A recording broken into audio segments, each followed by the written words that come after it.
Você só confirma minha presença, por favor? Porque eu entrei posterior também, eu não vi você mencionar meu nome. Tá ok, tá certinho. Obrigado. É que conforme eu vou dando os aceites, e aí eu já vou lançando a presença, né? E aí só depois quem vai entrando por último aí, eu vou confirmando. E aí antes de iniciar a aula, eu realmente confiro se quem eu não dei presença não tá aí dentro da sala. Mas conforme eu vou dando o aceite para vocês, eu já vou anotando. Tá? Mas tá aqui. Obrigado.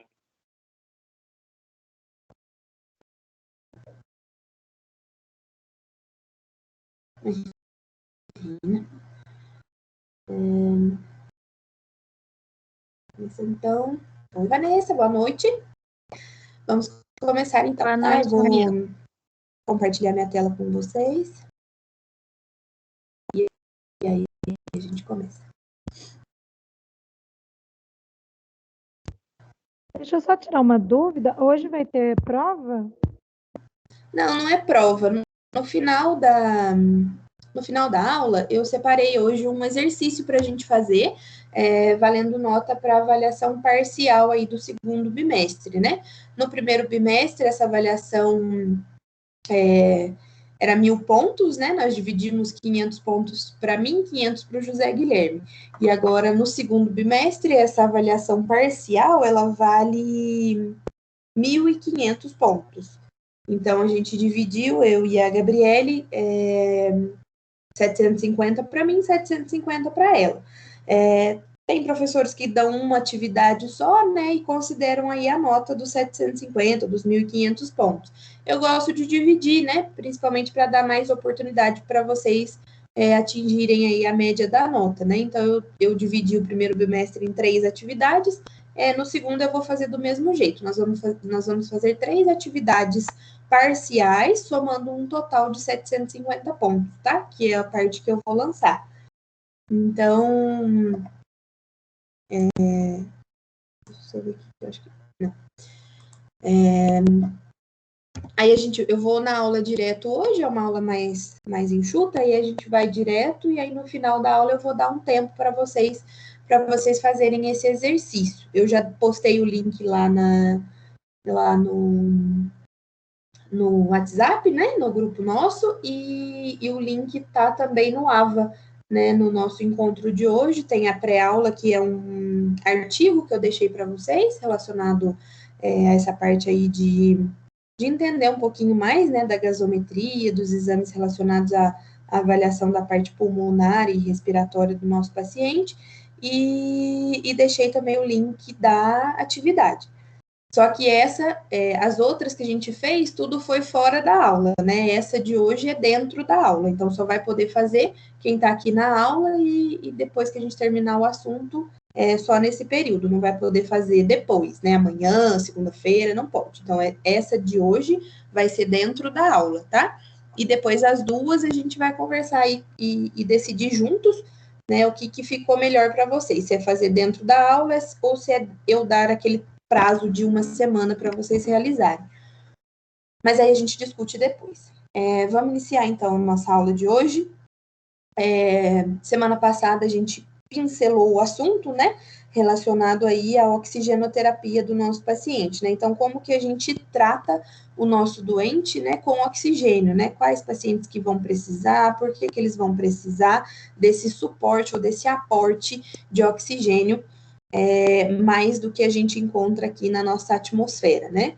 Então, o que seriam essas clínicas e quais delas e como a gente forneceria esse oxigênio para o paciente. A gente falou aí desde as maneiras mais simples e de menos impacto para o paciente, né? Catéter, máscara, né? Então, como que a gente disponibilizaria ou ofertaria esse oxigênio? E hoje a gente deixou a parte mais complexa, que seria a ventilação mecânica, né? Seja ela invasiva ou não invasiva, né? Então, nós deixamos esse tempo maior para a gente discutir em relação a esses dois tipos, né? Então, para a gente entender que vias aéreas artificiais, né? O que são essas vias aéreas artificiais? Nada mais é do que toda a forma de fazer com que o ar entre nos pulmões, né, usando meios artificiais. Então, ou seja, não usando aí um aporte, né, para fazer com que esse ar que a gente respira aqui, eu estou aqui respirando na minha casa, vocês aí na casa de vocês, a gente não precisa de nenhum utensílio para fazer isso, né? E quando a gente passa a usar ou necessitar, né, de fazer esse aporte usando de algum instrumento, né, de alguma via artificial, né, seja ela para manutenção das vias aéreas abertas, seja ela para manutenção do trabalho respiratório, né? Então, eu uso uma via artificial só para abrir, só para ajudar essa respiração, ou realmente para fazer o trabalho ou a função do nosso sistema respiratório, né? Então, o que a gente pode considerar como vias artificiais? Máscaras, cânulas e tubos. Então, todos esses apetrechos, né, são considerados como vias aéreas artificiais. Uma delas, né, é a máscara, né, acoplada aí ao ressuscitador manual, né? Então, o ressuscitador manual nada mais é que o nosso famoso, querido, admirado e conhecido ambu, né? Então, todo mundo chama, em qualquer lugar que você for, o nome mais utilizado é o ambu, mas o nome desse apetrecho, então, é ressuscitador manual, né? Ele vai oferecer esse aporte de oxigênio ao paciente, né? Com o auxílio da máscara, né? Então, é através de máscara, né? E de uma bolsa reservatória de oxigênio, né? Então, ele é conectado à rede de oxigênio, seja a rede, aquela da parede, seja o nosso torpedo, né? De transporte. E aí a gente consegue ofertar um volume maior de oxigênio para o paciente.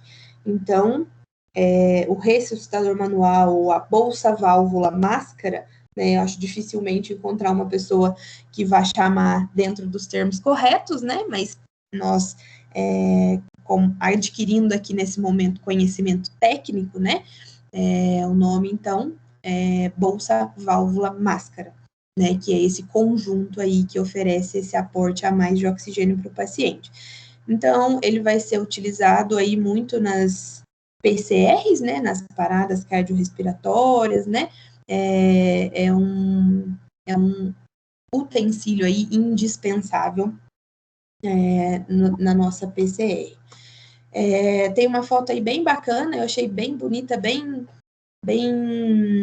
didática, né, para mostrar para vocês o que é o posicionamento correto, adequado, ideal dessa máscara no rosto do paciente, né? Vocês veem que a mão aí da nossa colaboradora, né, tá fazendo um C para segurar a máscara e um E para segurar a mandíbula do paciente. Então, essa é a pega mais correta que existe para a gente acoplar aí de maneira adequada essa máscara na face do paciente. Então, lembrar sempre, né, que a mão dominante é aquela que a gente vai fazer as manobras, né, vai impulsionar esse oxigênio para dentro do paciente, para dentro dos pulmões, né, e a mão não dominante é aquela que a gente vai fazer esse desenho aí de C e E, para realmente não ter vazamento ou perda desse oxigênio que a gente está tentando aí ofertar para o nosso paciente. As cânulas, né, a famosa aí cânula de Guedel, né, mas cânula orofaríngea também, que seria o nome correto, né, das cânulas, mas popularmente, aí usualmente, e não errado, né, chamar de cânula de Guedel, que são essas, né, elas têm, são também por tamanhos, né, por numerações, vai do 0 ao 5, né, lembrando do 0 a mais petitinha e do 5 a maior, desde RN, né, até o adulto de grande porte, tá? Aí tem o desenho, né, de como a gente faz ou insere essa cânula no paciente, né? A gente tem no primeiro desenho aqui, né? Então, ela é sempre colocada ao contrário, né? Então, a ponta é direcionada aí para o nariz, né? E aí, quando está dentro da boca do paciente, é que a gente faz a manobra de girar a cânula. E ela aí tanto nos oferece, né, uma abertura de vias aéreas, né? Então, ela faz com que a gente consiga afastar a língua, né? E consiga fazer uma abertura de vias aéreas para tentar uma respiração espontânea mais adequada para o paciente, tanto para evitar aí lesões, né? O que o paciente morda da língua, morda a boca, né? Então, a gente machuque, né, a boca durante uma crise convulsiva, durante um processo de desmame, de sedação, né? Então, ela auxilia a gente aí de várias maneiras, certo? Então, é um auxílio artificial aí. A gente tem a máscara laríngea, né? Eu trouxe a imagem para vocês. Na nossa aula passada, algumas pessoas ficaram com dúvidas, né? Acho que nunca tinham visto ainda uma máscara laríngea, é essa daqui, né? Ela é uma máscara na ponta, acoplada a um tubo, né? Como se fosse o tubo mesmo de intubação orotraqueal. Então, ela serve como uma intubação orotraqueal de forma provisória, né? Então, tanto ela pode ser usada numa urgência e emergência realizada pelo enfermeiro com treinamento, né, pelo fisioterapeuta com treinamento, né, então, ou mesmo pelo médico que não consegue aí um paciente com uma via aérea difícil, né, que não consegue a intubação da forma convencional, com um tubo orotraqueal, ele pode realizar aí de maneira provisória até que chegue um médico com mais experiência, né, o médico aí que tem mais experiência com intubação, a gente pode classificar que são os médicos emergencistas, né, aqueles que praticam aí atividade no setor de urgência e emergência, que é onde ocorrem várias intubações, e aqueles anestesistas, né, que são aqueles também que realizam a indução anestésica e já fazem a intubação orotraqueal. Então, seriam os médicos aí com mais prática, mais habilidade, né, para realizar. Mas tem alguns pacientes que têm realmente a via aérea difícil, que mesmo o profissional com alto grau, alto nível de treinamento, de técnica e de prática, não consegue realizar essa intubação. E aí, talvez seria uma forma de emergência aí a máscara laríngea. Por que ela é provisória? Porque ela é uma máscara, né? É uma máscara que vai acoplar pela orofaringe, né? Ela acopla e fornece o oxigênio. Ela tem a função do tubo, mas ela pode causar mais dano. Aí a parte aérea superior, né? E também ela pode mudar o posicionamento, né? Ela sair aí do posicionamento ideal e adequado de maneira muito mais fácil que o tubo, né? Então, o tubo, ele é uma maneira mais adequada e ideal aí para manter uma intubação por um período maior de tempo, tá? Então, essa aqui é só numa situação de emergência mesmo. E respaldada para o enfermeiro, desde que esse tenha treinamento para realizar isso, certo? O famoso tubo orotraqueal, né? Acho que a gente mostrou semana passada. Ele tem a via do balonete, né? Então, é também separado por numerações, né? Vai aí desde o RN até o adulto de grande porte. E ele tem a via, então, do balonete, que segura esse tubo na localização ideal aí para ventilar os dois pulmões, né? É a via do balonete e a via onde a gente vai acoplar a ventilação mecânica, certo? Fixação do tubo, né? Então, é sempre feita... Esse aqui tá bem bonito, bem tecnológico, né? Geralmente, ele é feito com cadarço mesmo, na maior parte aí das instituições. Mas tem alguns de fabricantes aí que já tem aí uma fixação melhor, né? Que evita lesões de maneira mais eficaz, né? mas ainda não é uma realidade para todas as instituições. Também uma maneira da gente ofertar oxigênio para o paciente através de ventilação mecânica é a traqueostomia, né? Por quê? Quando a gente fala em tubo, né, em máscara laríngea, em tubo orotraqueal, eles são provisórios, né? Então, por que eles são provisórios? Porque esse balonete que fica lá na orofaringe do paciente, ele vai causar danos a mucosas, danos esses que podem ser irreversíveis, né? Porque eles estão aqui dentro, ele está fazendo uma pressão nas paredes, né? E essa pressão, ela vai causar estenose, vai causar lesão, pode causar o aumento, né? O alargamento aqui das vias. Então, isso causa lesão que às vezes são irreversíveis. Então, a gente tem aí uma meta, né, um parâmetro ideal, né, de intubação orotraqueal de 7 a 11 dias, né, o que a gente vê aí de mais usual nos últimos tempos, né, que de fala em tempo ideal. E ainda estudos muito mais recentes trazem para a gente a traqueostomia precoce, né, com um grande resultado, um grande impacto positivo para o paciente, tanto na parte respiratória quanto na compensação clínica, né? Porque você pensa, um paciente, isso nós estamos falando de um paciente que precisa aí da ventilação mecânica, né, por causas clínicas, que está lá internado na UTI, né?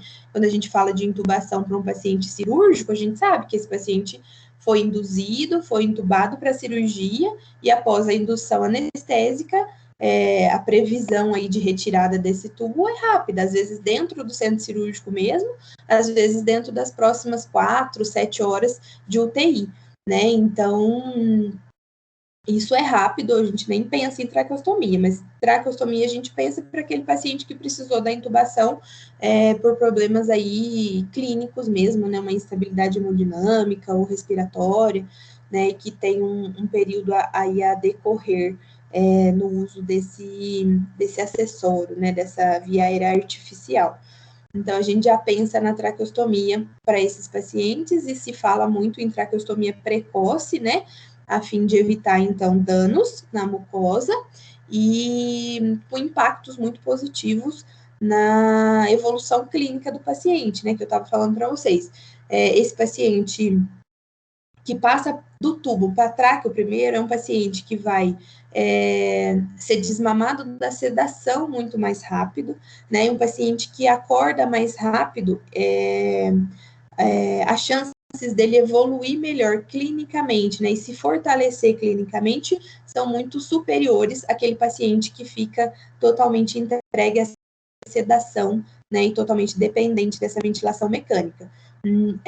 São talvez vias únicas, né, no pensamento daquele paciente com dano cerebral significativo, né? Então, tem alguns, por exemplo, AVC, né? AVC de tronco, AVC maligno, né? Então, são pacientes que têm uma função cerebral alterada e muito provavelmente ele nunca vai voltar a conseguir respirar espontaneamente, né? A gente já tem esse prognóstico, né, para esse paciente, a traqueostomia é indispensável e tem que ser pensada aí logo nos primeiros dias da intubação, porque o paciente realmente não vai conseguir sair da ventilação mecânica, talvez nunca e talvez não tão cedo, né? Então, também a gente pensa nela bem rápido para o paciente. Quando a gente fala de ventilação mecânica, né, o que a gente tem que entender? A ventilação é o ato mecânico de fornecer ar aos pulmões, né? Então, ventilação a gente sabe que a gente vai fazer o ar chegar no pulmão de forma mecânica, né? Ou seja, não é o ato aqui da gente que está respirando espontaneamente. O ventilador é o aparelho, né? O equipamento que a gente usa para proporcionar essa ventilação artificial aí para o paciente, certo? O que eu quero com essa ventilação mecânica, né? O que eu tenho em mente quando a gente pensa em ventilação mecânica para o paciente? Primeiro, a gente quer promover o suporte ventilatório temporário, completo ou parcial, né? O que a gente estava comentando agora mesmo. Então, um paciente cirúrgico, que a gente sabe que vai ficar entubado ali durante o ato cirúrgico, né? Para anestesia geral, né? Enfim, para o procedimento que ele vai realizar. E aí passou esse período, passou o efeito aí dessa sedação, a gente sabe que muitos deles já conseguem estubar lá dentro do centro cirúrgico mesmo. Tem pacientes que pelos danos clínicos, né, no exemplo do AVC, a gente sabe que ele vai precisar desse suporte por um período mais prolongado de tempo, né? Os pacientes que não conseguem respirar por vias normais, né, ou seja, que estão num quadro de insuficiência respiratória, eles não conseguem fazer esse trabalho de forma adequada, aí devido a diversos fatores, né, que a gente lista aí pela própria patologia, pelo efeito de uma anestesia, por um defeito congênito, né, por uma depressão aí dos músculos respiratórios, né, enfim, por uma série de causas. Quando a gente fala ainda sobre a ventilação mecânica, a gente precisa entender aonde que vai atuar essa ventilação, né? Onde que a gente vai conseguir enxergar essa ventilação mecânica. Primeiro, na pressão pleural. O que é a pressão pleural? É a pressão do líquido no espaço estreito entre a pleura visceral e a pleura parietal, ou seja, é a pressão, né, o espaço, ou o líquido que a gente encontra entre as pleuras. A pressão alveolar já é dentro, né, no interior do alvéolo, ou seja, lá no finalzinho do pulmão. E a pressão transpulmonar, aonde que é ela? Ela é a pressão necessária para vencer as forças elásticas do pulmão e a resistência das vias aéreas ao fluxo de ar. Ou seja, é a relação entre a pressão pleural e a pressão alveolar. Tá? Então, quando a gente fala de ventilação, a gente precisa ter essa noção e entender, né, que existem esses espaços, sejam ocupados eles por líquidos e ar e pressão, onde essa ventilação vai atuar no nosso paciente. A gente precisa entender ainda de resistência e complacência. O que é isso? A pressão do sistema respiratório precisa vencer os componentes elásticos e resistivos do sistema respiratório. As características elásticas, então denominadas complacência, né, e resistivas do sistema respiratório definem o seu comportamento dinâmico. Ou seja, quando a gente fala em ventilar um pulmão, a gente tem que ter a noção de que, além de ventilar, desse ar conseguir chegar nos pulmões, para ele conseguir chegar nos pulmões, ele precisa vencer aí essa resistência naturalmente imposta no nosso organismo, né? Deu uma desconfigurada no slide. Quando a gente pensa em ventilação mecânica, a gente entende, então, que ela vai ser necessária, né, nos casos de insuficiência respiratória. Mas quando que eu vou ter uma insuficiência respiratória?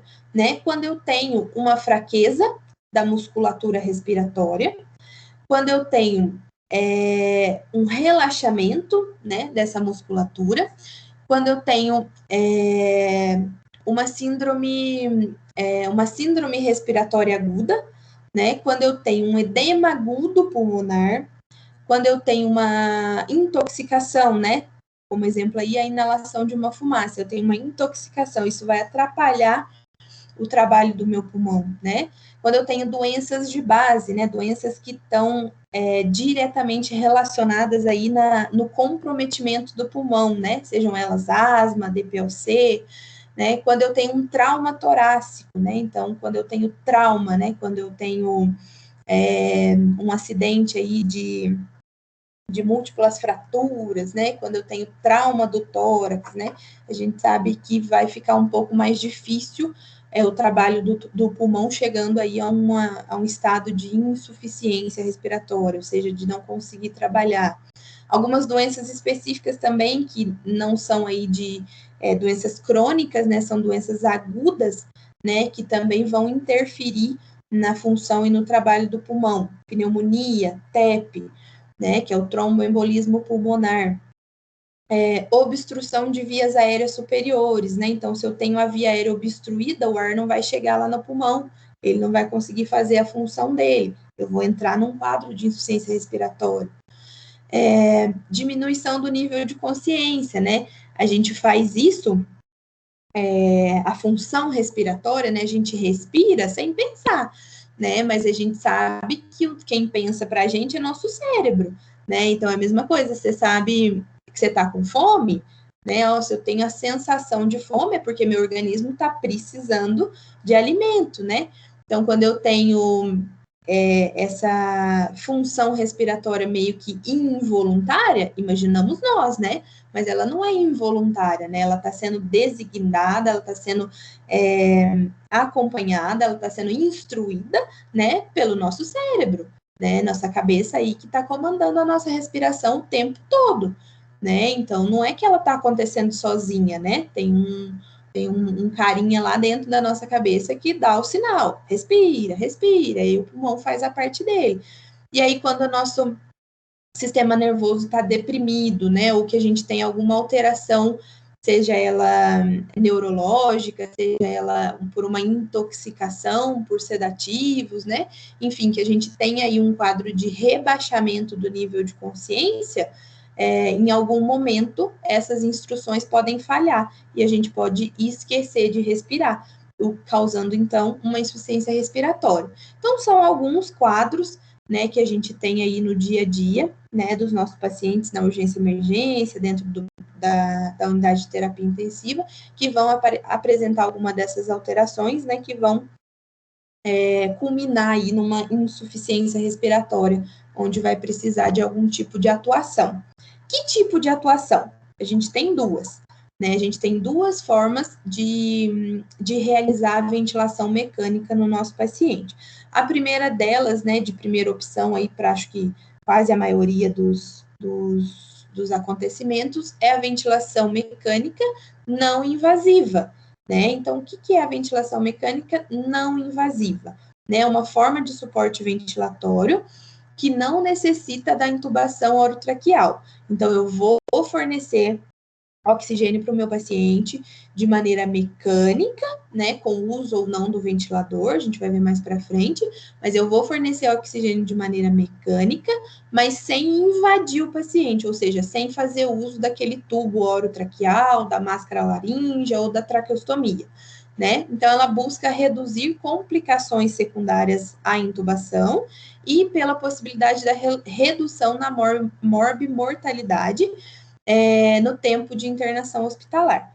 Então, é uma forma de tratamento que proporciona manutenção fisiológica da fonação, expectoração, deglutição, possibilitando, então, a longo prazo, um tratamento de intermitência com a respiração espontânea. Então, é um tratamento temporário, por um determinado período de tempo, que pode ser revezado com a respiração espontânea. Né? Então, meu paciente faz um período de ventilação não invasiva, ou vamos chamar de um exercício, né? Então, ele faz esse período de ventilação não invasiva, de VNI,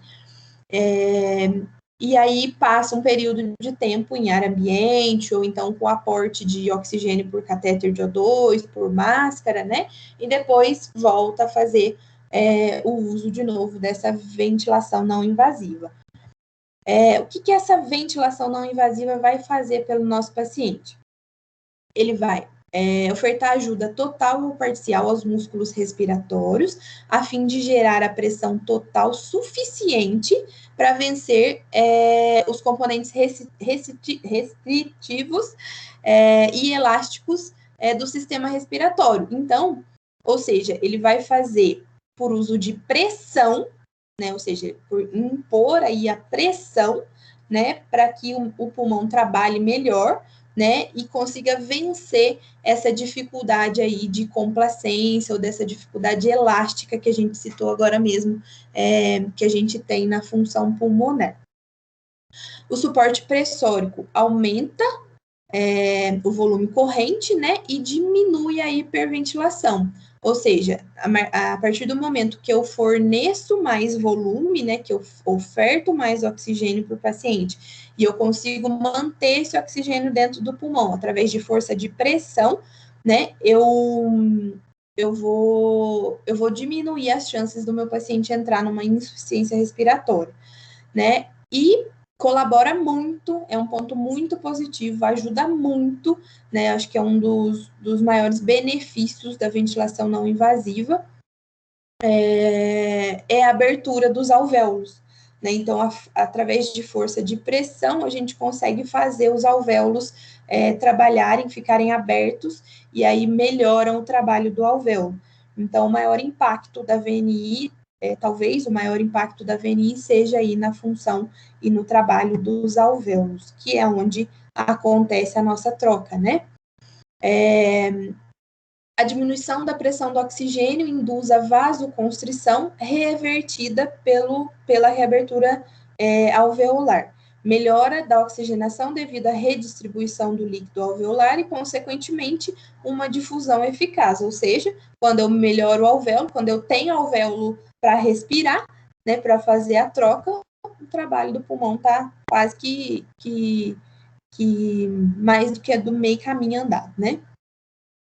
Quando que eu vou poder fazer, ou quando que seria o momento ideal de fazer essa ventilação não invasiva, né, essa VNI?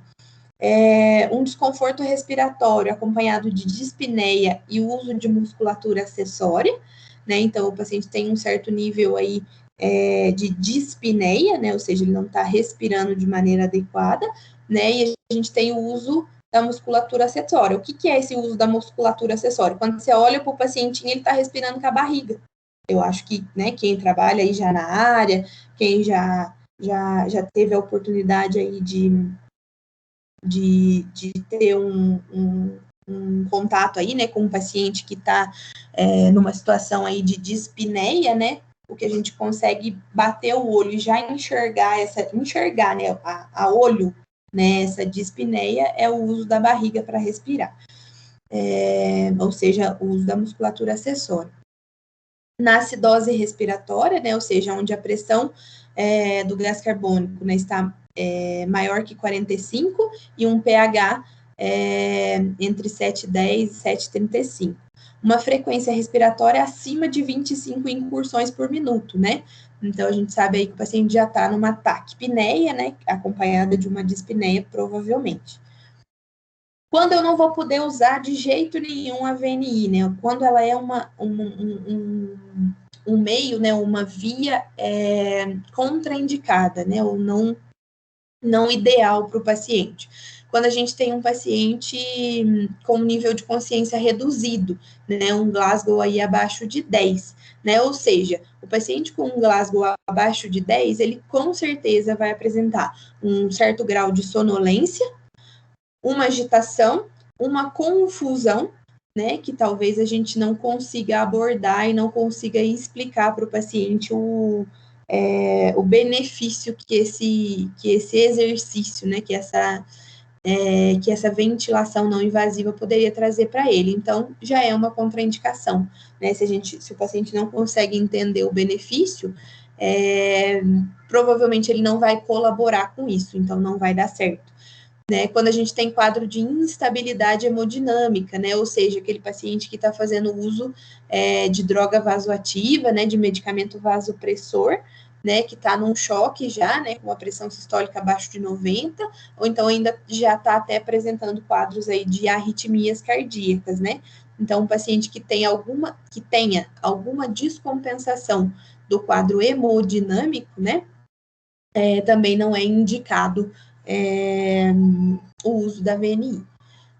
Obstrução da via aérea superior ou trauma de face, né? Então, se eu tô com a via aérea obstruída, não vai adiantar eu fazer a VNI, porque mesmo por pressão, esse ar não vai conseguir chegar no pulmão, né? Se eu tenho obstrução da via aérea, como é que, mesmo fazendo pressão, esse ar vai passar por toda a via oral aí, nasofaringe, e chegar até os pulmões? Isso não vai acontecer, então não é indicado.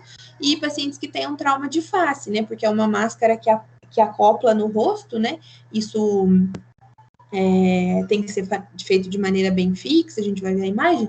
Então, se o paciente tem algum tipo de trauma de face, né, isso pode causar alguma instabilidade ou até complicações nesse trauma. Então, também está fora de questão aí usar a VNI.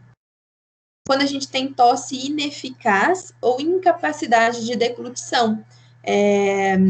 Por quê? Porque essa tosse ineficaz significa que a gente tem secreção nas vias aéreas, né? E quando a gente tem secreção nas vias aéreas, que o paciente não consegue expelir, não consegue deglutir, também não vai funcionar a VNI, a gente nem por força de pressão vai conseguir atingir ali o nosso objetivo. Distensão abdominal, náusea e vômitos, né? Por quê? Porque quando a gente coloca a máscara e acopla a máscara, né, ao rosto do paciente, isso é feito de maneira fixa, né, paciente, o ideal aí de tempo seria no mínimo uns 40 minutos, de 40 minutos a 1h30, mais ou menos, fazendo esse trabalho pulmonar, e um paciente que está com náuseas, vômitos, com essa distensão abdominal, ou seja, com líquido ou ar preso na cavidade abdominal, quando a gente faz essa pressão no rosto, a chance desse paciente evoluir a vômito, evoluir a náusea é muito grande. E isso, para um paciente com uma máscara fechada, acoplada na boca, se ele tem vômito, o risco de broncoaspiração, né, ou seja, dele aspirar esse conteúdo de vômito, essa secreção, é muito grande. Então, eu vou estar causando um dano imenso aí para o paciente, né? Então, contraindicação. Sangramento digestivo alto, pelo mesmo intuito. Infarto agudo do miocárdio, justamente pela pressão que vai causar no paciente essa máscara na ventilação. Um pós-operatório recente de cirurgia de face, via aérea superior e esôfago. Também mesmo objetivo lá do trauma, né? Então, se eu tenho alteração ali, se eu não consigo estabilidade para acoplar essa máscara na face do paciente, não tem como colocar. O uso da VNI é controverso no PO de cirurgia gástrica e gravidez. O que significa controverso? Porque tem prós e tem contras, né? Então, realmente vai depender aí da clínica do paciente, do cirurgião, das condições do paciente naquele momento, né? Então, há estudos que apontam positividade e há estudos que apontam negatividade. Então, ainda é um dilema e aí vai depender muito de paciente para paciente. Então, é uma contraindicação aí que dá para, talvez, fazer uso, dependendo da situação. A gente tem dois tipos, ou dois meios, né, para realizar essa ventilação não invasiva no paciente. A gente faz uso do CPAP, ou seja, é uma pressão positiva contínua nas vias aéreas do paciente. A gente tem aí um gerador de fluxo, né, que é esse pretinho, e a gente consegue regular quanto de fluxo a gente vai fornecer para o paciente, e ele é feito de maneira contínua, e essa pressão positiva, né, ou seja, esse fluxo ele vai ser contínuo na via aérea do paciente, acoplado à máscara, que vai ser devidamente acoplado ao rosto, né, então é acoplado de maneira bem direitinha, né, vocês veem que tem que pegar toda a face aqui, né, e não pode ter extravasamento de ar, senão a gente perde eficácia do procedimento, né? Essa é a válvula que a gente consegue regular, então, essa pressão através do gerador de fluxo que vai fornecer uma pressão de oxigênio contínua para o nosso paciente. Então, além do CPAP, a gente pode usar o BiPAP, né? Esse aqui é até um aparelhinho que muitos pacientes fazem uso em casa, né? Não sei se vocês conhecem algum paciente aí que faz apneia do sono, né? Então, ele pode ser usado em casa também, mas dentro da instituição hospitalar, né? A gente pode usar ele também como forma de ventilação mecânica não invasiva, né? Por que ele chama BiPAP, né? Porque ele trabalha em binível. O que é binível? Ele usa 2 níveis. Ele usa volume e ele usa pressão. Então, além de manter essa pressão contínua, a gente consegue regular para o paciente o volume ideal. Então, a gente consegue trabalhar com 2 níveis de pressão, vamos falar assim, para o paciente na VNI. Qual que é o melhor? Vai depender da clínica do paciente, vai depender do objetivo que a gente quer com aquele procedimento, né? Hoje a gente, dentro, né, da instituição hospitalar, hoje quem organiza, né, e quem realiza esses procedimentos, né, e quem faz essas indicações e tudo isso ficou com a fisioterapia, né? Então, dentro das instituições hospitalares hoje, toda essa parte de trabalho, né, da oxigenoterapia é função, então, da fisioterapia.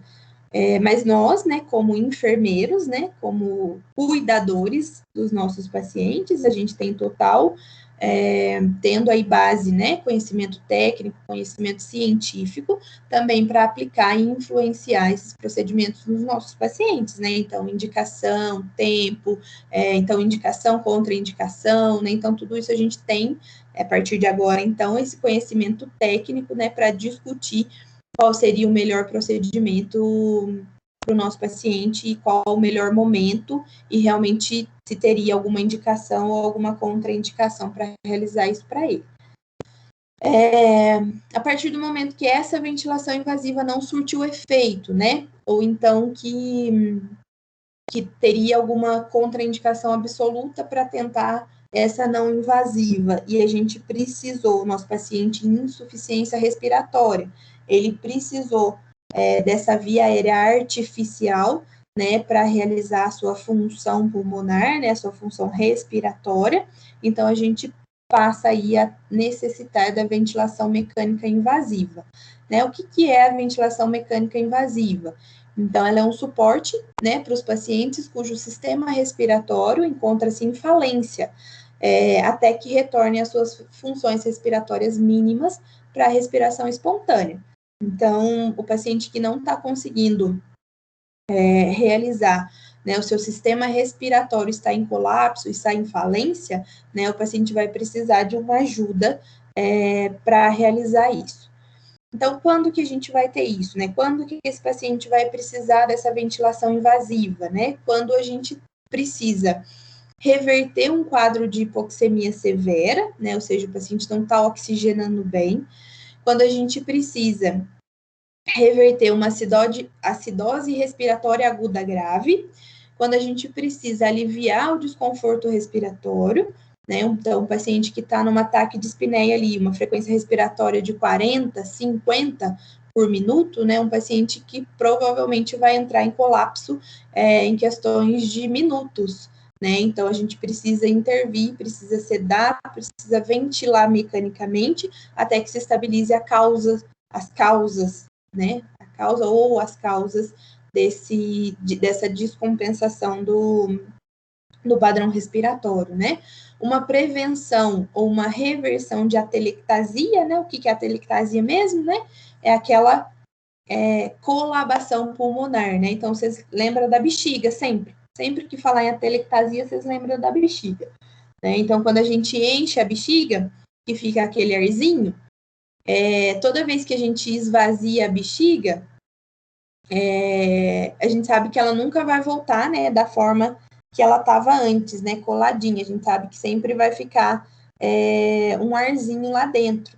Então, se a gente tem a saída total desse ar, não vai colar um ladinho da bexiga no outro, né, ela não vai colabar. Então, quando a gente vê essa imagem de colar uma parede na outra, é onde a gente tem a atelectasia, né? E quando a gente tem isso, quando o nosso pulmão, acontece isso com o nosso pulmão, essa atelectasia, ou seja, o pulmão colabou, a gente só vai conseguir abrir ele através de força de pressão, né? A gente pode, às vezes, tentar com VNI, mas na maioria dos casos, a indicação, né, caso a gente não consiga ir com a VNI, é a intubação, é a ventilação mecânica invasiva. Reversão da fadiga muscular respiratória, né? Então, o paciente que vem aí com quadro de dispneia, né? Um período aí de horas, ele está tendo esse quadro, essa evolução dessa dispneia, taquipneia, né? Uma hora isso vai cansar, isso vai fadigar a musculatura, e aí o paciente vai chegar algum momento que ele entra em insuficiência respiratória porque o músculo cansou, né? Então, você vê, um músculo que está acostumado a trabalhar aí, né? Vamos fazer um abdominal, né? Nós vamos lá na academia, nós faz 20 abdominal e cansa, faz 20 e cansa. E aí a gente chega lá num dia, o povo está inspirado e manda você fazer 100. Você vai conseguir? Não vai de jeito nenhum, né? Na hora que chegar no 40, você já vai estar exausto, você vai estar fadigado, você não vai conseguir mais chegar lá. Então, quando a gente vai trabalhando aí, ou aumenta muito a frequência respiratória, né, ou precisa aí do auxílio da musculatura acessória, né, para realizar essa respiração de forma adequada, né, tem um momento que a musculatura vai cansar. Então, se a gente não reverte isso a tempo, ele entra num quadro de fadiga e aí não tem como mesmo não escapar da ventilação mecânica invasiva. Então, quando que a gente vai fazer? Ou quando vai ser necessário, né, quando seria indicado, né, uma ventilação mecânica invasiva. Então, ela vai proporcionar ou permitir que o paciente passe por uma sedação, um bloqueio neuromuscular, né, então, uma cirurgia ortopédica de grande porte, né, o paciente precisa ser sedado com sedação geral, né, então o paciente vai ser entubado, vai entrar o efeito aí do sedativo, terminou a cirurgia, acabou a sedação, o paciente vai ser estubado lá dentro do bloco cirúrgico mesmo e já pode ir, às vezes, até para o quarto, né? Não precisa nem de UTI. Então, é uma indicação, às vezes, aí de curto prazo, né? Quando a gente tem uma diminuição do consumo de oxigênio sistêmico e cardíaco, quando a gente precisa aí de um auxílio no controle das cirurgias neurológicas, né? Na estabilização de caixa torácica, né? Então, paciente que teve trauma, essa frequência e esse padrão respiratório precisa ser minimamente controlado a fim de evitar mais danos aí para o pulmão, né? Então, paciente que teve trauma torácico, teve multifraturas aí de costelas, né? De arcos costais. O risco de uma perfuração pulmonar é elevadíssimo para esses pacientes, né? Então, talvez uma intubação para controlar, né, a intensidade dessa frequência e desse padrão respiratório seja imprescindível até a abordagem cirúrgica desse paciente. Uma insuficiência respiratória aguda, né? Uma bradipneia ou apneia, então uma frequência respiratória muito baixa, ou a falta da frequência respiratória, né? Brad ou apneia, a gente com certeza vai precisar da intubação. Alterações morfofuncionais da caixa torácica, né? E alteração morfológica mesmo. Distúrbios hemodinâmicos, metabólicos e ou neurológicos, né? Então, quando eu tenho uma descompensação desses quadros clínicos, com certeza vamos precisar. Na obstrução de vias aéreas, né? Como eu falei antes, não tem como a gente ventilar um paciente que está com a via aérea obstruída, ou seja, o oxigênio não vai chegar no pulmão, mesmo que a gente faça força de pressão aí como a não invasiva. E os procedimentos eletivos no geral, né? Então, todo paciente que precisou de fazer uso de sedação aí num centro cirúrgico ou para algum procedimento programado, eletivo, ele passa por esse, momentaneamente, né, por um período de intubação, saiu da sedação, terminou o procedimento aí programado para ele pode sair da ventilação mecânica, do tubo orotraqueal, certo? Quando eu não consigo fazer a intubação orotraqueal, ou seja, quando a gente tem uma contraindicação ao tubo, quando que vai acontecer isso, né? Onde que a gente vai ter isso? No trauma facial grave, né? Então, se eu tenho aí esmagamento de face, né? A gente às vezes não consegue nem acessar a cavidade oral do paciente, né? Então, um trauma grave mesmo de face, com múltiplas fraturas, né, dos ossos da face. Então, a gente talvez seria aí uma contraindicação da intubação orotraqueal e a gente não conseguiria realizar mesmo. A obstrução da via aérea superior, né? Então, se tem uma obstrução ali, mesmo com o tubo, né, a gente não vai conseguir progredir esse tubo pela via oral, né? Então, ou a gente resolve primeiro o problema da obstrução, ou a gente faz outra coisa. Possibilidade de insucesso, né? Então, aquele paciente que tem ali uma grande quantidade de secreção do paciente, né? Então, na cavidade oral e sangramento, né? Então, às vezes o médico não vai conseguir visualizar, né, a orofaringe. Então, tem muitas chances de não dar certo essa intubação, né? Então, tem que ser reavaliado. A distorção da anatomia facial também, às vezes, é um empecilho, né? Então, alguns desses quadros acabam se tornando aí um quadro de via aérea difícil, né? Às vezes por anatomia mesmo, né? Tem pacientes que têm uma via aérea difícil, um acesso difícil, né? Por isso, não sei se alguém aí já passou por procedimento cirúrgico, né? Que tem que fazer aquele pré-anestésico, né? Aquela avaliação com o anestesista, né?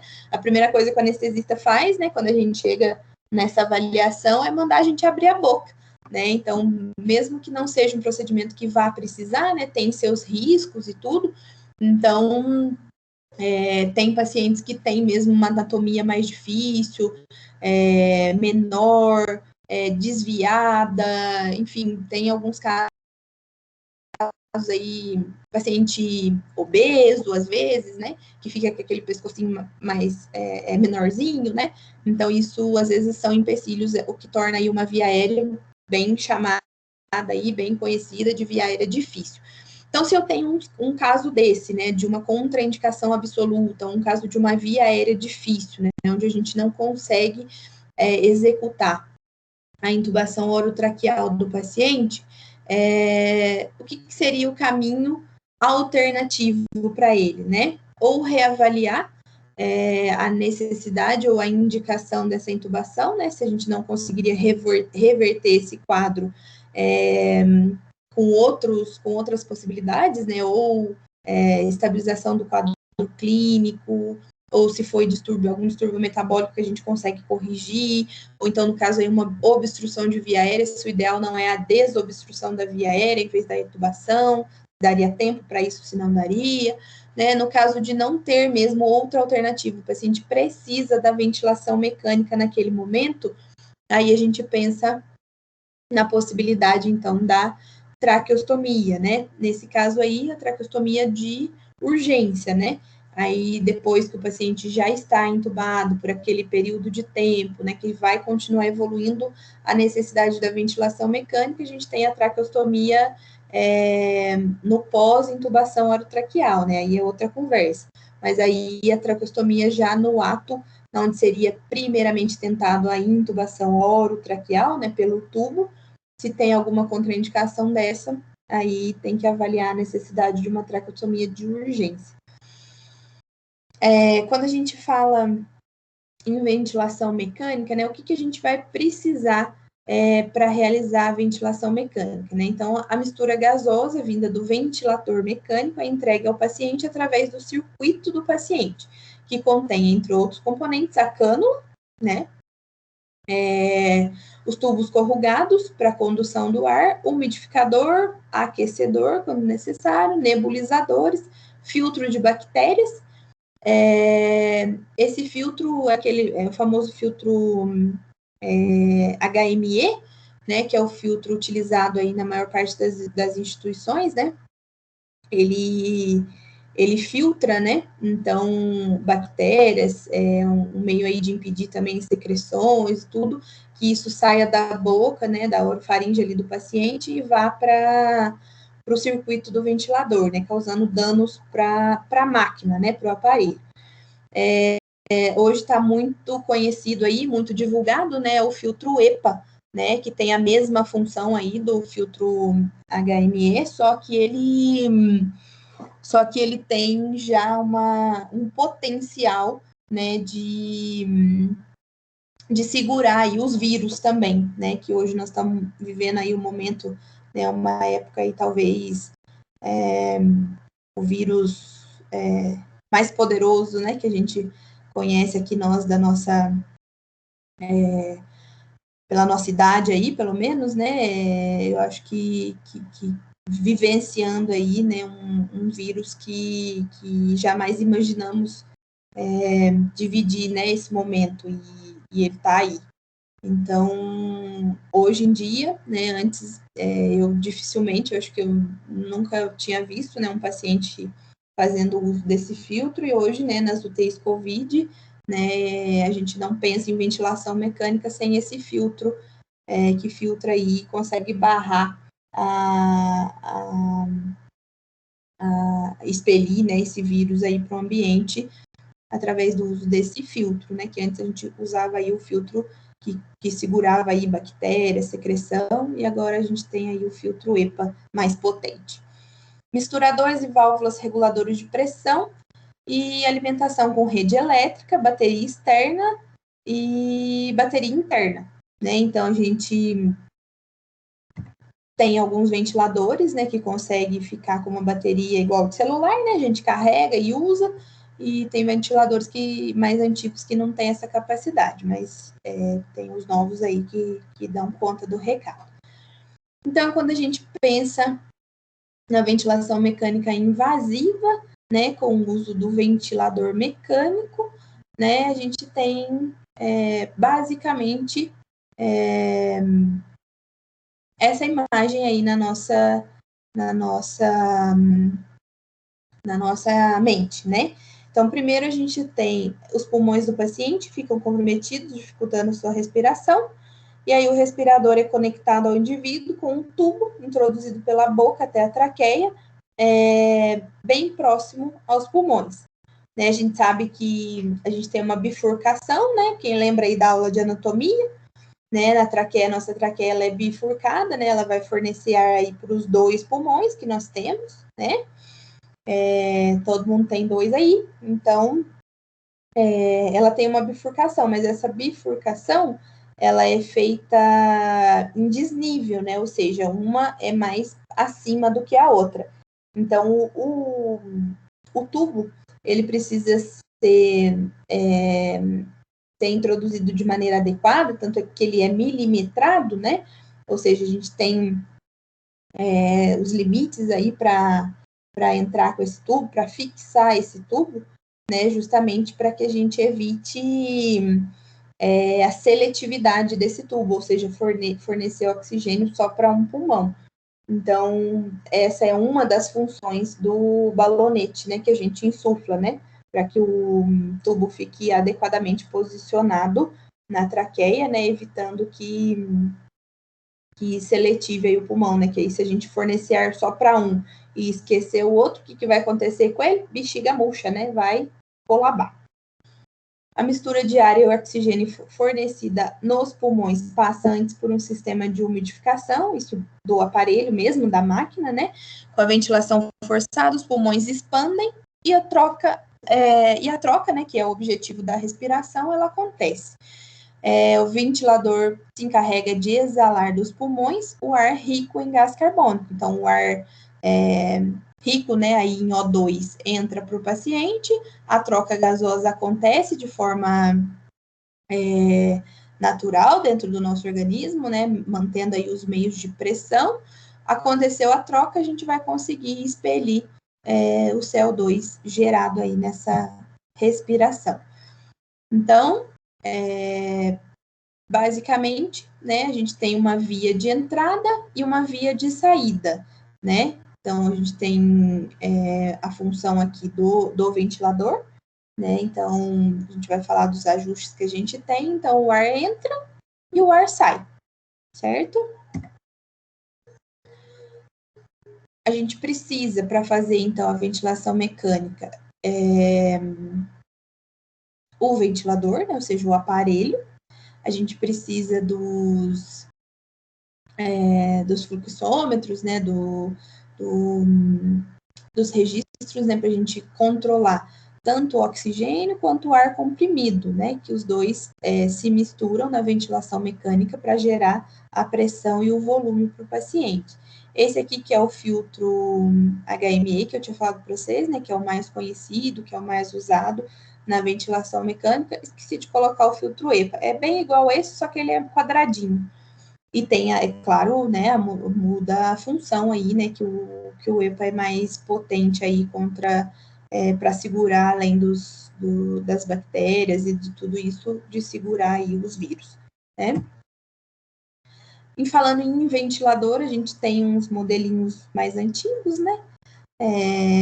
Mas talvez seja ainda aí da rotina de muitas pessoas, né? A gente tem aqui, esse é o Bird, né? Esse é um ventilador mais antigo, tem aí uma forma, né, de trabalhar potente, mas uma função aí talvez mais simples, né? A gente não consiga evoluir aí pensar numa ventilação muito mirabolada aí para o paciente, né? São parâmetros bons, são parâmetros eficientes, mas, por exemplo, nessa patologia nova aí que nós estamos conhecendo ainda, né, no COVID, é um ventilador que não tem muito sucesso de ventilação para esses pacientes, né? Tanto o BIRD quanto o Takaoka. São 2 ventiladores bem mais antigos, mas de muita realidade aí, de muitas pessoas ainda. E a gente tem, é claro, os mais modernos, né, mais potentes, que tem aí mais parâmetros, que consegue misturar aí mais volume com PIP, com frequência, né, trabalhar de maneira mais detalhada, né, a função pulmonar. A gente tem esse aqui é o Luft, né, esse aqui é o Drager. São ventiladores aí que teriam mais funções, né, conseguiriam trabalhar melhor aí, principalmente agora essa patologia que tanto prejudica, né, a função pulmonar. Então, quando eu penso em ventilador mecânico, o que eu tenho que entender do ventilador? Ou seja, o que eu vou precisar falar para o ventilador para ele poder executar, né? A gente vai precisar falar de volume, né? Ou seja, aquela quantidade de oxigênio que nós vamos trabalhar. A gente precisa falar para ele frequência respiratória, né? Ou seja, quantas vezes por minuto esse ventilador vai trabalhar, o fluxo que ele vai usar, o tempo de inspiração, né? Que tá aí, anda de mãos dadas, né? Com a pausa inspiratória, com o valor, o tempo de inspiração e a frequência respiratória. Então, todos associados, né? Vão dar um ritmo e uma frequência de respiração para o paciente. Então, eu preciso ter tempo de inspirar, eu tenho a pausa para o pulmão trabalhar e acontecer a troca, e eu tenho a expiração. Então, para isso acontecer, né, eu preciso ajustar esses parâmetros, contar para o meu ventilador o que eu quero, né, o que vai ser o melhor para aquele paciente, para aquela clínica que ele está apresentando, né. Essa relação, né, ins para ex, que é o tempo, né, que essa fala é comum aí dentro das unidades de terapia intensiva, né, então a relação ins-ex. O que significa isso, né? Então, o tempo que eu tenho de inspiração e o tempo que eu tenho de expiração, né? Porque às vezes eu posso programar aí 2 segundos de ins e 1 segundo de ex. Quer dizer, eu inspiro mais devagar e expiro mais rápido. Então, essa relação ins-ex significa isso, né? O tempo de inspiração e o tempo de expiração. Pressão inspiratória, pressão de pico, né? O pico, ou seja, lá a pausa, pressão de platô, né? E o PIP, que é a pressão de expiração no final, a pressão no final da expiração, né? Ou seja, o arzinho que nós vamos deixar dentro da bexiga, né? Porque nunca que nós vamos querer que nosso paciente faça uma telectasia, né? Que seu pulmão colabe, né? Então, a gente já tem isso naturalmente, né? O nosso organismo é sábio demais, né? Nós temos isso, nós temos esse PIP natural, né? Isso é do nosso organismo já, né? A gente nunca expele, né? Ou expira todo o ar que está dentro dos pulmões, senão a nossa bexiguinha colaba, né? Gruda. Então, só que alguns pacientes isso não é suficiente, né? Então, alguns pacientes, eles precisam de uma ajuda maior, de um PIP maior, né? Ou seja, de mais ar lá dentro, porque a facilidade de colabar, de grudar os pulmãozinhos, da bexiguinha ficar murchinha, é mais fácil. Então, tem alguns pacientes que, algumas clínicas, né, algumas patologias, né, inclusive nosso amigo do COVID, né, o paciente, a nossa PIP natural aí, né, nossa PIP basal não é suficiente, né, às vezes precisa do dobro de PIP para conseguir um trabalho aí mais ou menos do pulmão, tá? Como que a gente, então, vai pôr todas essas informações para o nosso ventilador? Aí a gente vai chamar de formas de ciclagem, né? Ou seja, como eu ciclo o meu ventilador? Os aparelhos de ventilação, eles permitem, né, todos esse aparelho, essa máquina, né, ela permite o controle de parâmetros que interferem direta ou indiretamente na fisiologia humana. Assim, temos os seguintes tipos. Então, vamos lá, nós vamos falar de 3. Eu posso ciclar o meu ventilador, né, pensar na minha ventilação mecânica por volume, né? Quando a gente pensa em ventilação por volume, a gente ajusta o volume, controla a velocidade pelo fluxo, né? E aí, tais ajustes, né, a partir do momento que eu dou volume, dou fluxo, né, isso vai definir e determinar a minha relação ins-ex. Então, o valor do fluxo também determina o tempo inspiratório, mas o ciclo termina quando o volume pré-programado é alcançado. Então, assim, eu penso exclusivamente no volume, ou seja, quanto que eu quero de oxigênio que chega lá para o pulmão para o paciente. Então, quando eu penso no volume, se o meu paciente conseguiu atingir, né, se o pulmão conseguiu, se o volume que eu pensei para ele, né, de ideal para aquele paciente, se o volume chegou para o paciente, significa que talvez ele expire antes do tempo programado. Porque se eu conseguir atingir o volume ideal, fez o tempo de platô, e aí eu expirei, eu não preciso mais daquele ar lá dentro, né? Eu já fiz a minha troca, eu vou expirar. Então, quando a gente fala em volume, a gente pensa em programar o nosso ventilador para que o volume ideal de oxigênio chegue para esse paciente. Então, é a única coisa que eu penso e idealizo dentro daquela ventilação. A gente pode ciclar ainda a pressão, né? Então, o que importa para mim na ventilação, naquela clínica daquele doente, é a pressão. Eu vou fornecer pressão para o paciente ajustando o fluxo. Tá? Então, quando eu ajusto o fluxo, quando eu faço a minha ventilação baseada no fluxo, né, quer dizer que eu estou fazendo uma ciclagem à pressão. E no tempo, né, quando uma pressão pré-programada nas vias aéreas permanece constante por um tempo pré-determinado, a ciclagem termina com um tempo inspiratório ajustado.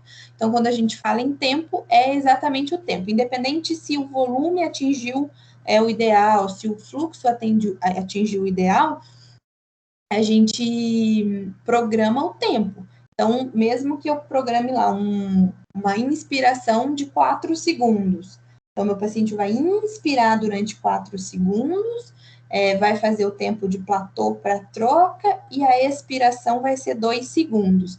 Então, se eu ajustei por tempo, ele vai realizar todos os ciclos dentro desse tempo. 4 segundos de ins, 2 segundos de ex. 4 de ins, 2 de ex. Isso independe de volume e de pressão, certo? Aí, dos ajustes, né, de tempo, fluxo, pressão, a gente consegue os modos ventilatórios. Então, conforme a gente organiza essa ciclagem do ventilador, né, desses parâmetros, a gente tem o tipo, o modo que a gente vai ventilar esse paciente. Então, no modo pressão controlada, volume controlado, mandatório intermitente, o SMV, né, que pode ser controlado, assistido espontâneo, e o CPAP. Quando a gente fala de CPAP, a gente sabe que é uma ventilação de desmame. O que é uma ventilação de desmame? É onde o paciente vai receber a oferta de oxigênio e trabalhar sozinho, né? Ou seja, ele tem só a pressão. a pressão de suporte. Então, ele tem, claro, programado PIP, ele tem geralmente o basal, né? Ele tem esse volume, ele tem essa pressão, tudo que está sendo fornecido, mas a máquina está fornecendo para o paciente o produto só, né? O oxigênio. Então, ele dá o oxigênio para o paciente, e aí o tempo de inspiração, tempo de expiração, tempo de platô, tudo isso quem vai resolver e quem vai fazer funcionar é o próprio paciente. Né? Então, quando a gente fala em CPAP, né, em modo CPAP de ventilação, a gente está falando em oferta de oxigênio e o paciente trabalha o restante. Quando a gente fala numa pressão controlada, já é totalmente ao contrário do CPAP, né? A gente sabe que o volume corrente, né, a frequência respiratória, né, tudo para o paciente, toda a função, todo o trabalho respiratório, ele é programado e ele é controlado, né? Então, o paciente que está numa pressão controlada, ele está totalmente dependente da ventilação mecânica, ou seja, do aparelho e da máquina. Então, ele não faz nada sozinho, ele não controla PIP, ele não controla volume, ele não controla tempo em Zs, né? Então, o paciente que está totalmente dependente da ventilação.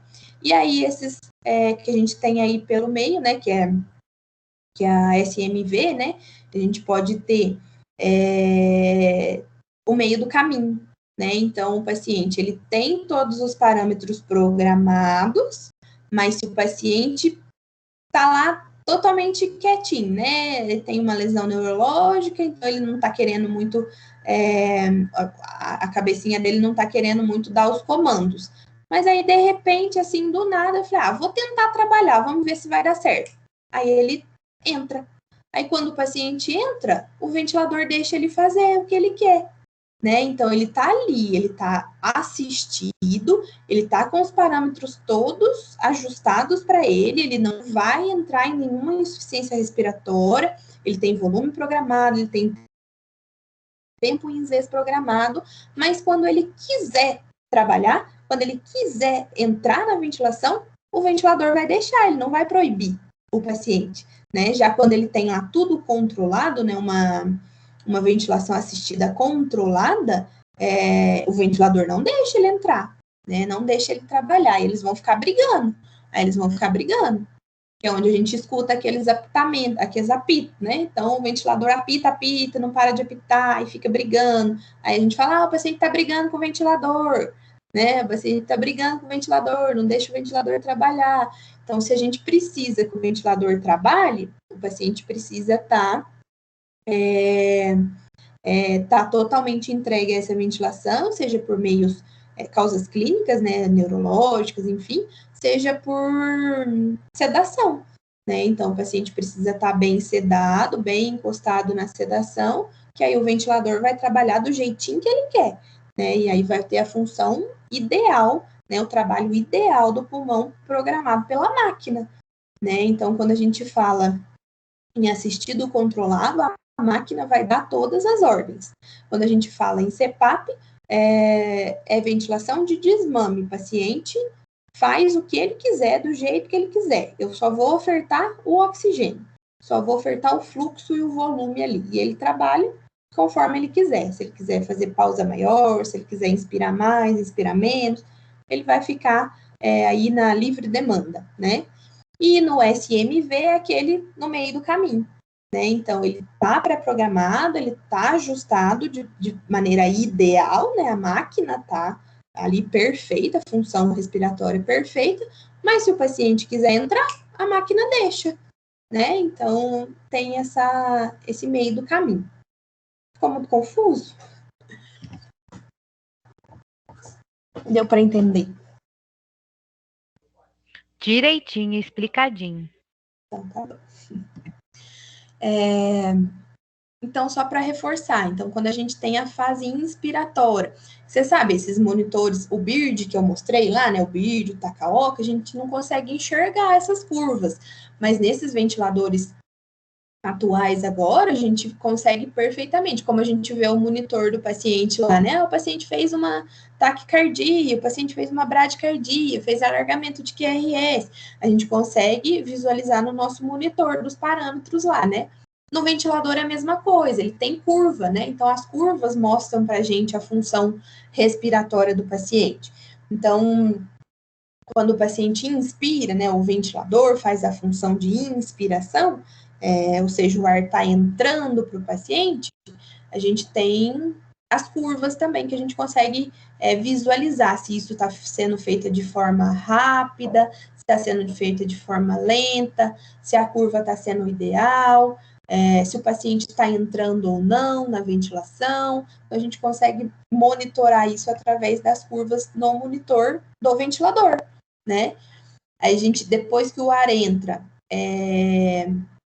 o fluxo para, né? Então, o ar entrou, a gente tem pausa do fluxo, né? A gente tem aí, então, o período de platô, né? De aguardar o pulmão fazer a troca gasosa. Então, o ar não está saindo e não está entrando, as duas vias estão fechadas, né? E aí, passou esse tempo, nessa pausa, a gente tem a fase expiratória, ou seja, onde a gente está mandando embora todo o gás carbônico, né? Então, a gente tem essas curvas aí, de acordo com o volume, de acordo com pressão, a gente consegue, então, enxergar no monitor do ventilador todas essas fases.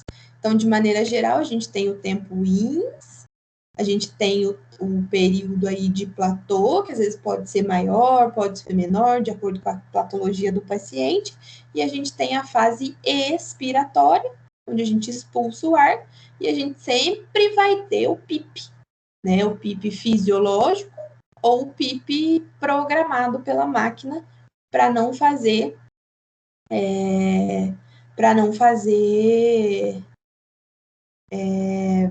a bexiguinha colabar, né? E aí a gente tem o disparo. Aqui está escrito do paciente, mas pode ser do paciente ou pode ser da máquina, né? E aí ele fez o PIP, aí ele ficou com um período de PIP e a gente tem outro frequência respiratória, ou seja, a gente tem outro ciclo, né? Então a gente inspira novamente, fase de platô, expira, né? Então, o que a gente consegue modificar, o que a gente consegue programar aí no ventilador de maneira ideal, né, para o nosso paciente. Então, a gente sempre pensa nos parâmetros fisiológicos, né? Então, alguns pacientes, é claro, de algumas patologias vão precisar mais que isso ou menos que isso, mas quando a gente pensa em função aí fisiológica, a gente pensa nos parâmetros ideais. Então, frequência respiratória de 12 a 20, o PIP, então, ideal, né, de 5 a 8, né, pensando aí que o nosso PIP fisiológico, natural, ficaria entre 6 aí, né, que é aquela pressão para a gente não colabar nosso pulmão. Uma fração inspirada de oxigênio, ou seja, FiO2, né, a famosa FiO2, né, para manter uma saturação acima de 90. Aí vai ser a ideal para o paciente naquele momento, né, então o paciente que está a gente sabe toda vez que intuba o paciente, a FI é a 100. Então, o paciente intubou, FI é a 100. Aí nós vamos acompanhando e monitorando essa evolução de saturação, né? Vai ficando estável, vai ficando bem, aquela saturação vai mantendo, a gente vai reduzindo a FI. Qual que é a FiO2 basal nossa? Nós aqui conversando, vocês aí na casa de vocês. Do ambiente. Alguém lembra? 21%. Muito bem, muito obrigada. 21%, né? É a fração de inspiração, né? A fração que a gente inspira de oxigênio. Então, o nosso ar ambiente, ele tem 21%. Quando a gente inspira, nós estamos inspirando 21% de oxigênio, né? E qualquer coisa acima disso, na ventilação mecânica, não é, assim, não vou chamar de ideal, né? Mas não é o que a gente queria para o nosso paciente, porque a gente sabe que quanto mais oxigênio ele tiver precisando, então mais dependente da ventilação, ou mais prejudicado esse pulmão tá, né? Então, quando a gente vai aumentando essa oferta, né, essa fração de oxigênio, pior quadro clínico nosso paciente teria, né? Então, quando a gente chega lá para pegar o nosso plantão, né, e nosso paciente está na ventilação mecânica com uma FiO2 de 21%, tá beleza, tá quase saindo da ventilação, né? Então, já é um parâmetro que a gente usa, assim, de avaliar, né, de olhar, né, de bater o olho no ventilador, é o primeiro parâmetro que a gente busca entender por essa questão. Volume corrente, aí a gente faz a continha, né? Então, o volume corrente ideal para o nosso paciente é de 8 a 5 ml por quilo de peso ideal, né? Então, não é o peso atual, tem muita gente que faz confusão nisso, né? Então, todo mundo,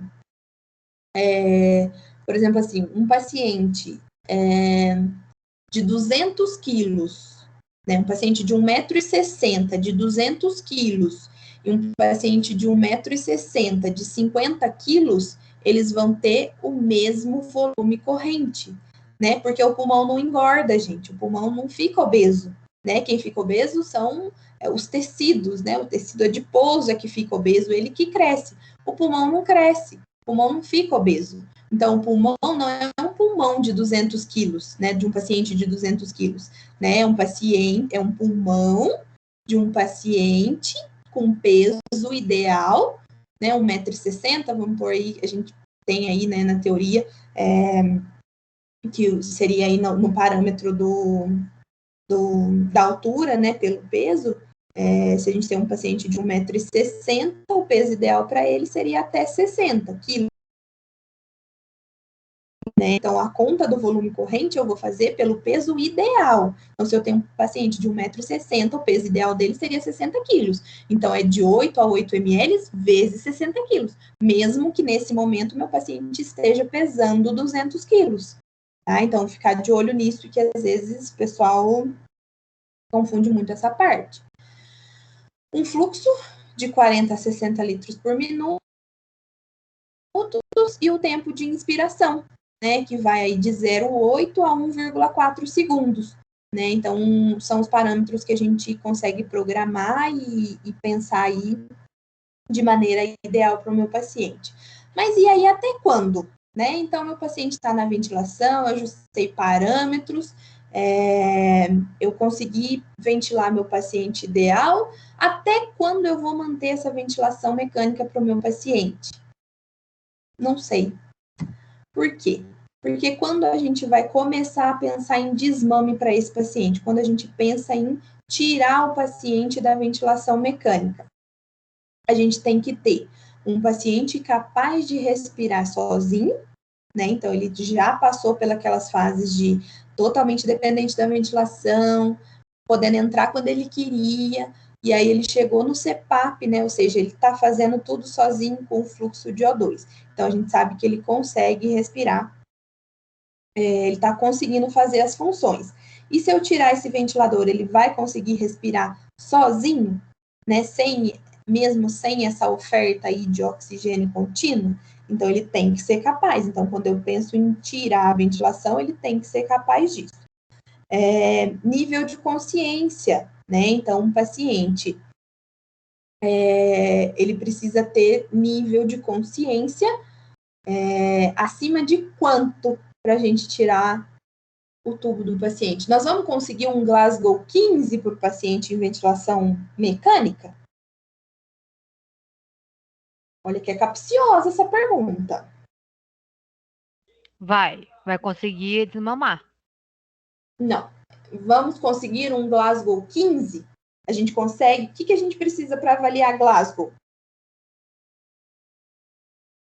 Quais são as respostas que a gente precisa para avaliar Glasgow? O nível de consciência do paciente. Sim, mas uma delas...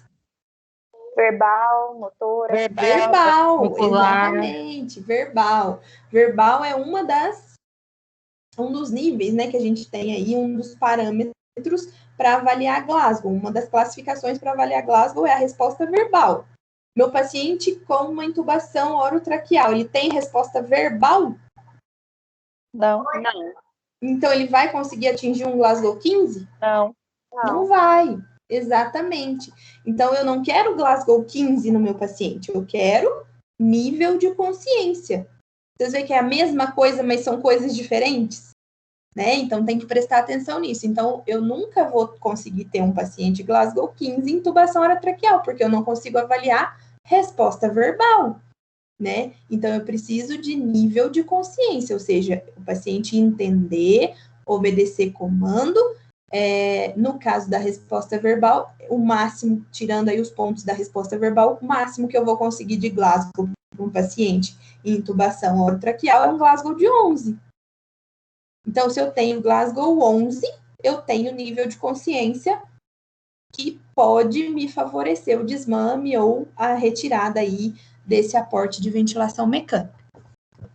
Uma patologia controlada, né? Então, se o meu paciente foi intubado por uma insuficiência respiratória aguda, causada aí pelo vírus da moda, COVID, né? Então, ele precisou dessa intubação. Eu vou conseguir intubar o paciente na fase aguda, ativa aguda da doença? Não vou conseguir, né? Primeiro eu preciso tratar a doença, tratar os danos que essa doença trouxe no pulmão, para depois eu pensar em intubar esse paciente. A força da musculatura respiratória recuperada, né? Então, um paciente que for dependente da ventilação mecânica, ele tem perda da força da musculatura, né? Da função, do trabalho do pulmão. Então, quando eu falo que o paciente ficou um determinado período de tempo aí mais prolongado na ventilação mecânica, esse músculo ele ficou fraquinho. Por que ele ficou fraquinho? Porque ele não exercitou, né? Quem que fez o exercício para ele? Quem que fez a função para ele? Não foi a máquina? Não foi o aparelho? Não foi o ventilador mecânico? Né? Toda essa força, todo esse empenho, todo esse trabalho foi feito pela máquina, né? E a gente sabe que músculo parado, ele perde função, ele perde força, né? Então, não sei se alguém já precisou passar aí por um período mais prolongado de internação, né? Mas todo mundo que conhece aí os pacientinhos da UTI, né? O pacientinho ficou lá, principalmente o paciente idoso, né? Paciente idoso, para cada dia de UTI, ele leva 7 para recuperar, né? Então, um paciente mais idoso, que ficou mais dias acamado, dependente dessa ventilação, ele tem força muscular mesmo, perda de força muscular normal. Imagina a muscular respiratória, né? Então, a gente precisa entender se ele conseguiu recuperar essa força, né? Quanto tempo ele ficou de CPAP, quanto tempo ele trabalhou por ele mesmo nesse pulmão, ele tem condições de manter isso? Então, é uma coisa que tem que ser avaliada. E os exames laboratoriais. Por que os exames laboratoriais? Eles que vão mostrar para a gente, porque eu posso ver que meu paciente está trabalhando. Ele está no CPAP, ele está fazendo as funções por ele mesmo, né? Mas que resultados isso está gerando? Ele está fazendo uma troca gasosa efetiva, né? Que é o objetivo da função respiratória, né? O objetivo do pulmão trabalhar é fornecer oxigênio para a gente, para as nossas células, e levar embora o gás carbônico, né? Ou seja, deixar o ar bom e levar o ar ruim, né? Então, como que eu avalio isso? Com meus exames. E o exame mais fidedigno que a gente consegue da função respiratória é a gasometria, né? Então, a gasometria, o que traz para a gente? Avaliação do estado ácido básico do sangue, feita na grande maioria dos doentes que são atendidos em UTI, qualquer que seja a sua doença de base. Esta avaliação é feita pela análise da gasometria. A gente tem 2 tipos de gasometria, a arterial, né, ou seja, do sangue limpo, né, que avalia a performance pulmonar, aquele sangue rico em oxigênio, ou seja, quando eu tenho um sangue limpo, um sangue puro oxigênio, a gente sabe que a performance, né, ou seja, o trabalho do pulmão foi executado de forma eficaz. Eu tenho um sangue mais ou menos, né, e mais para pobre do que para rico em O2, quer dizer que o pulmão não está trabalhando direito, a troca não está acontecendo.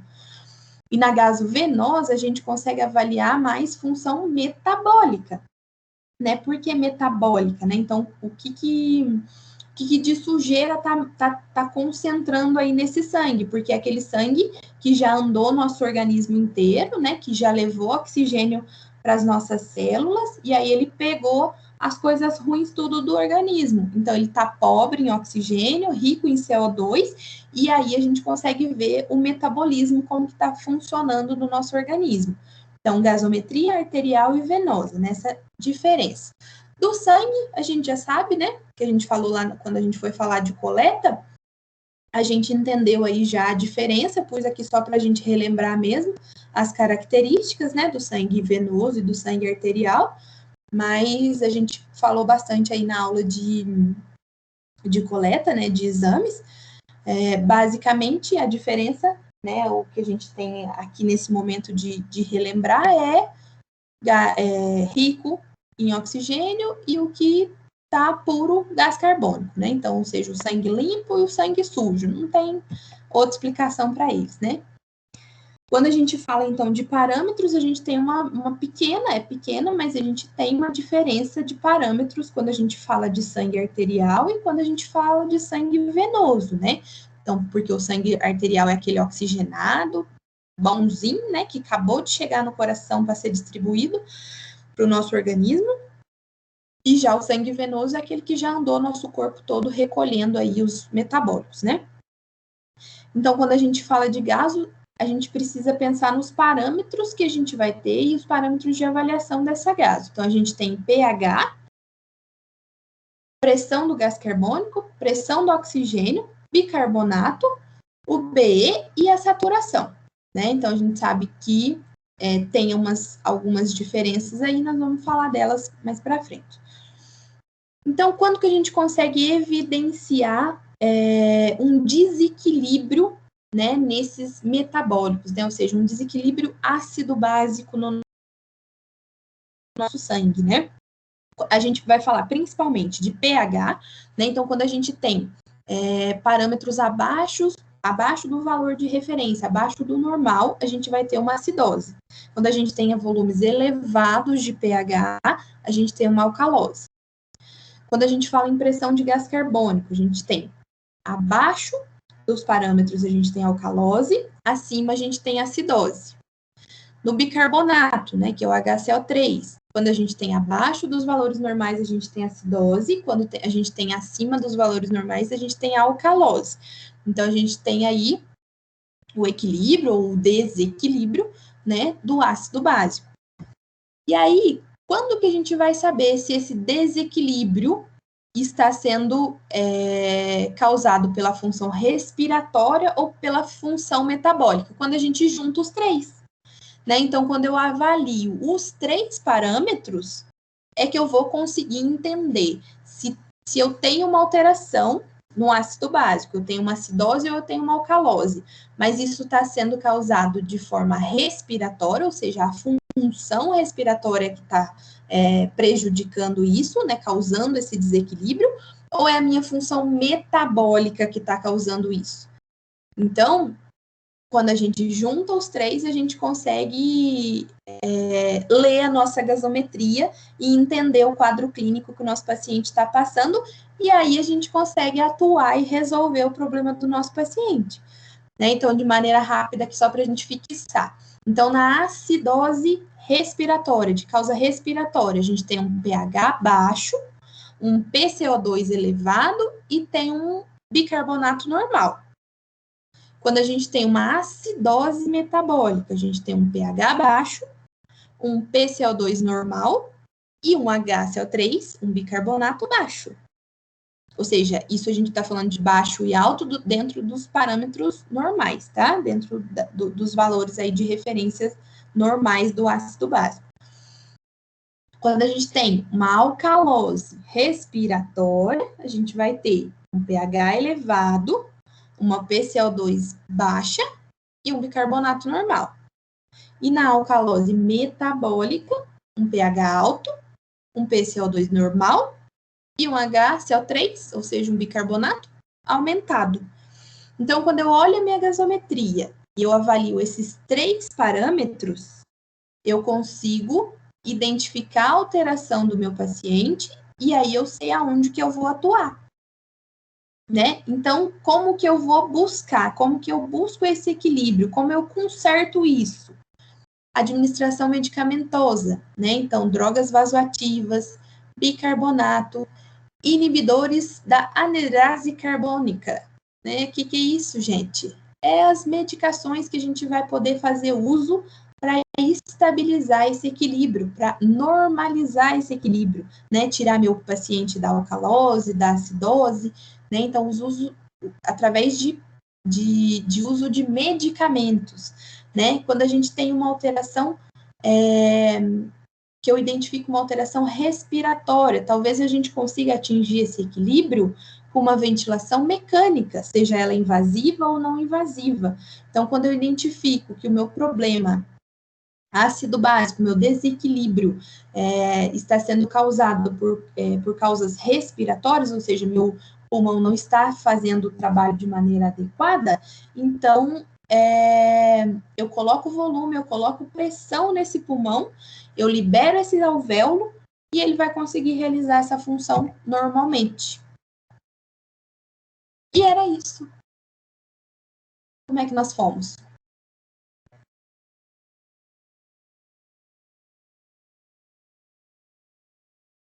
Ih, foi todo mundo embora.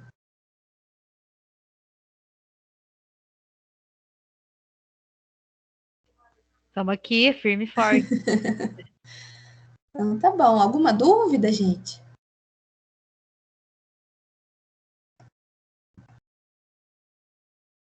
Deu para pegar? Deu para entender? Quer que repete alguma coisa?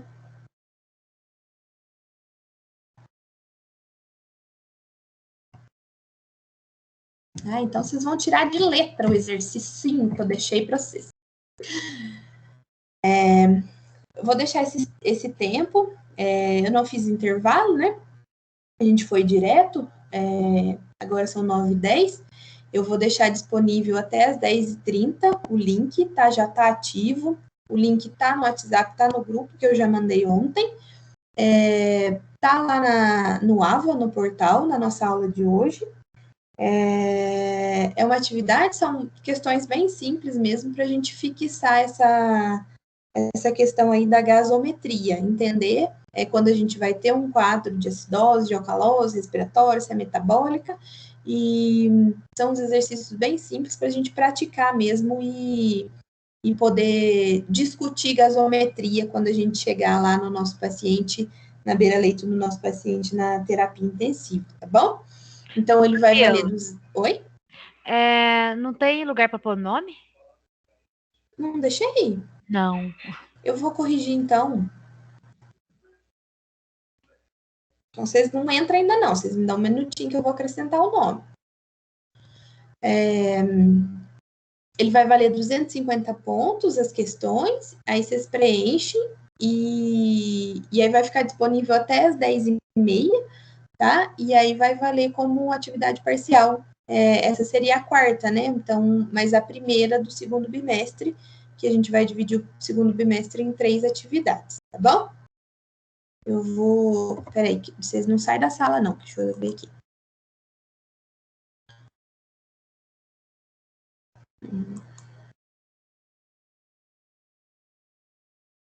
Peraí que eu já vou olhar.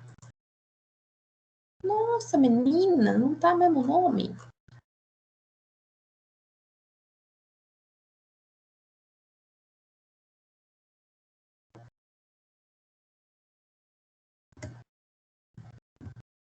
Entrou, sai do link, viu, gente? Entra de novo, que eu tô arrumando.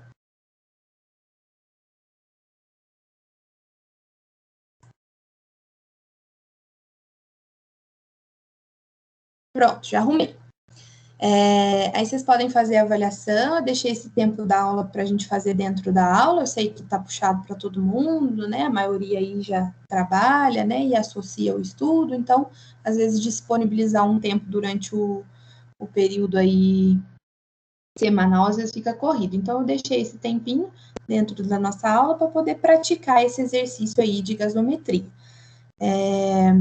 Façam com carinho, prestem atenção, façam as contas mesmo, recorrem aí as planilhas da aula, né? Fixa bem isso, porque é um conhecimento técnico, né? Que faz muita diferença na hora que nós vamos discutir a patologia do nosso paciente lá beira-leito na equipe multidisciplinar, né? Então, quando a gente entende aquilo que a gente está falando, a gente consegue argumentar e discutir de maneira muito bonita, né? Então, para a gente ter o nosso devido valor aí na equipe multidisciplinar, tá bom?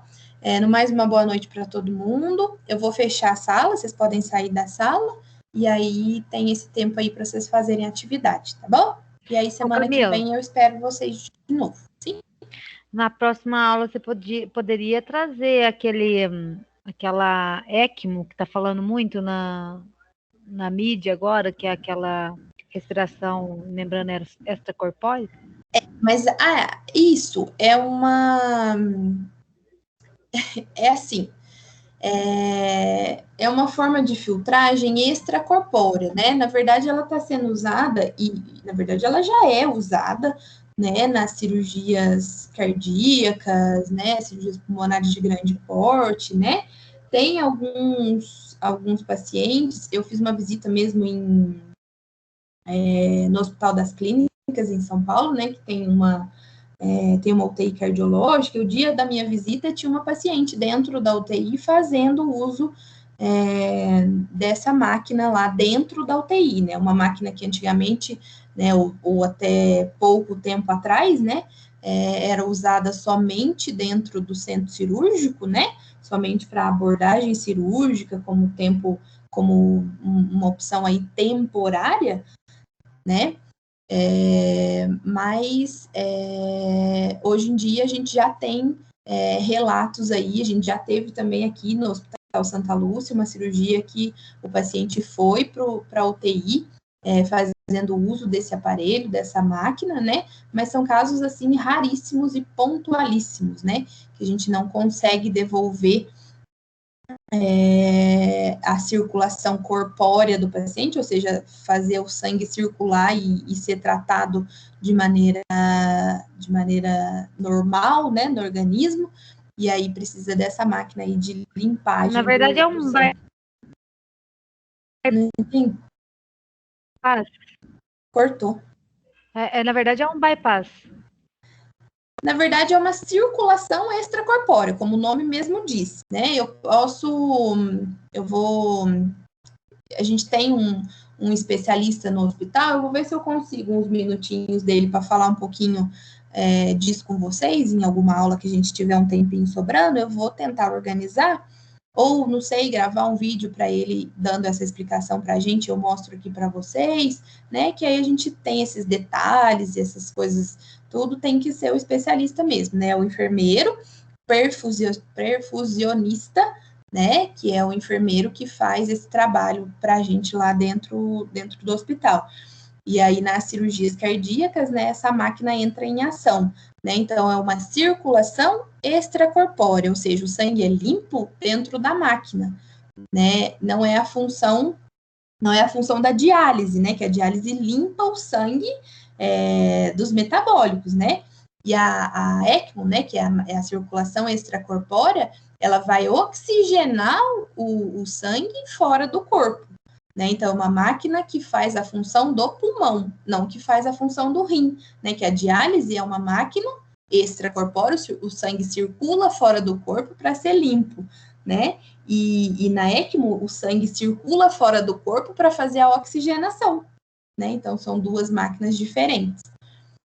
Mas é bem bacana, só que são situações, eu até hoje, né, vi uma vez só, né, quer dizer, duas, né, uma vez aqui com a gente, dentro da instituição que eu trabalho, e uma vez quando eu fiz uma visita lá no HC, que tinha uma paciente também fazendo uso, né, mas são casos raríssimos, né, que o paciente não consegue voltar a realizar essa função depois de uma cirurgia de grande porte dessas, né, cardiológica ou pulmonar.